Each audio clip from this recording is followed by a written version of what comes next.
Hey there, Lolita here, and welcome to Cooking with Lolita. So if you're new here, punch that red subscribe button, tap that bell so you get all our new uploads. Well, today we're going to be cooking bacon. Yeah, bacon, crisp bacon in the air fryer. Easy peasy. Alrighty, the air fryer's loaded, as you can see. Now let's see how quickly we can make some good bacon in the air fryer.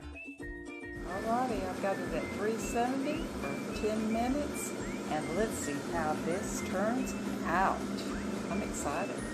Alrighty, look at that crisp, delicious bacon. Goodness, I tell you, my new toy, I'm just in awe. I am in love. Y'all, if you don't have one, better get to Amazon while they're on sale.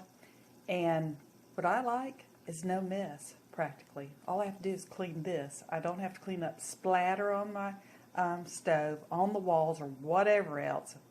So that's my little air fried bacon cooking tonight.